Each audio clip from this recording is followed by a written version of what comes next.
نن می در الله د سورۃ بقره یو عجیب ختم راوړی دی د هغه رونو خویندو دپاره چې هغوی ټول عمر تنګ وي د جنګ جګړو نه،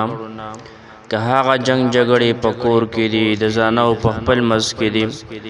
د رونو په خپل منځ کې دي، د پلار او د بچو دي، د بچو د پلار دي، یا په کلي محله کې نه اتفاقي ده، جنگ جګړې دي، یا که دغه جنگ جګړې په هسپتالونو کې دي، یا که دغه جنگ جګړې په دفترونو کې دي، دا که په سکولونو کې دي، د هغې دپاره ډېره مجربه ختم دی د سورۃ بقره. یا په چا باندې جادو شوی وي، جنات په کم کور کې وي. نن سبا محترمو د جادو د مسایل ډېر زیات دي. داسې خلک دي چې هغوی په مسلمانانو باندې جادو وکړي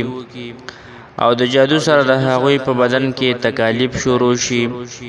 یا په کم کور کې جنات دي، دا کور والا تنګي، نو د هغې لپاره ډېر مجرب ختم دی د سورۃ بقره. یا داسې رونه خویندې چې هغوی په کور کې جنګ جګړو تنګ کړي وي، د هغې دپاره ډېر مجرب ختم دی. یعنې سړی غریب سهار د دیاړۍ دپاره مزدورۍ دپاره وځي، خو چې کور ته راشي نو بس کور کې جنګ جګړې دي په ماشومانو باندې او په وړه وړه خبره باندې، نو د هغې د ختمولو دپاره دا ختم لازمي وکړئ. ختم داسې دی چې لومبی به درود شریف 3 پیرې ووایې، درود ابراهیمي، هغه درود مبارک کم چې ته په مونځ کې هغه لولي، او په هغې پسې به بیا 3 پیرې د سورۃ بقره تلاوت وکړي. یوازې هم کولی شي او د ځان سره ماشومان هم کېنولی شي، غټ هم کېنولی شي، چې چاله د قرآن تلاوت ورځي ختم یې کړی.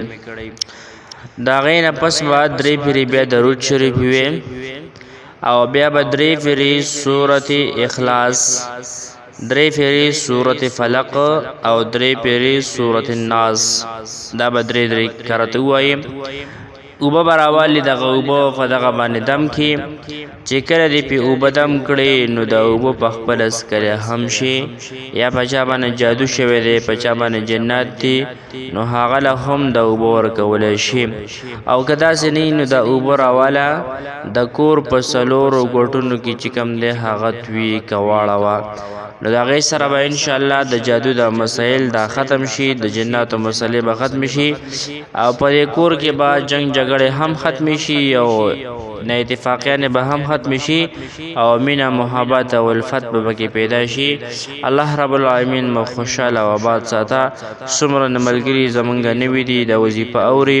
او چینل یې سبسکرایب کړی نه وي، نو د هغوی په خدمت کې عاجزانه سوال دی چې دا چینل سره سبسکرایب کړئ، چې نوي نوي وظیفې هغه تاسو ته درځي. الله خوشحاله او آباد ساته.